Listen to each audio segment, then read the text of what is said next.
Well, I kind of knew the Le Mans family before cycling. I knew his dad for real estate. And Greg, at that time, before cycling, was into other sports, skiing and trap shooting.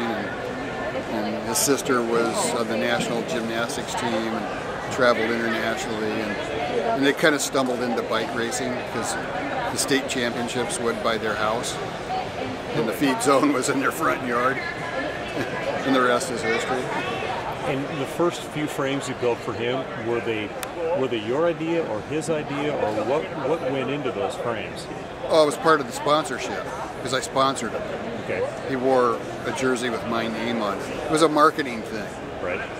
Which was more of a, because you were allowed to have X amount of square inches of advertising as an amateur, because they were just coming out of that amateur. Ladies and gentlemen, it is 5:45. Amateur The show only will be closing era. in 15 minutes. Hang on, let's let the voice And of for all God. of the exhibitors here, I'd like to remind you, exhibitors, VIPs, Mellow Johnny's 8 o'clock. Oh, okay. We've got Rockin' Bands. Free beer? We've got free beer from New Belgium Brewing and Good Times. Okay. Exhibitors and VIPs, Mellow Johnny's at 8 o'clock. How far is Go that? grab yourself some dinner. Less than a mile. We'll see you there. Oh, okay.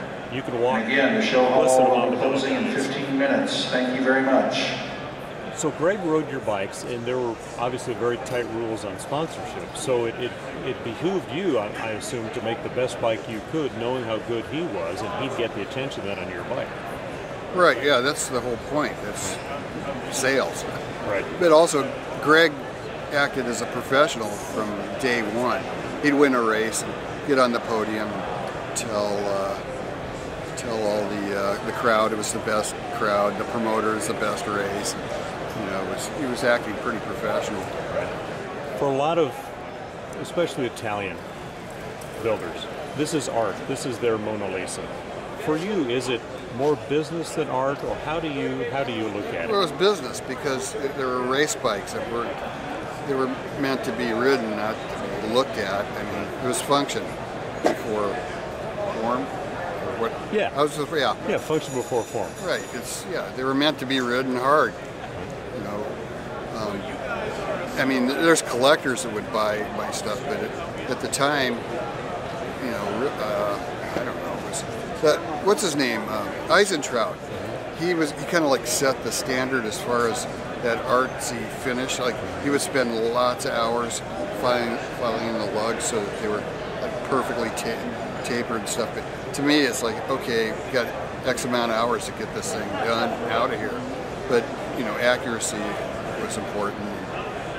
But there is still a certain amount of art to your bikes. I mean, I look at the Ossobuco with the chainstays. That's artistic to me. Well, it also has a function. It reinforces the stay.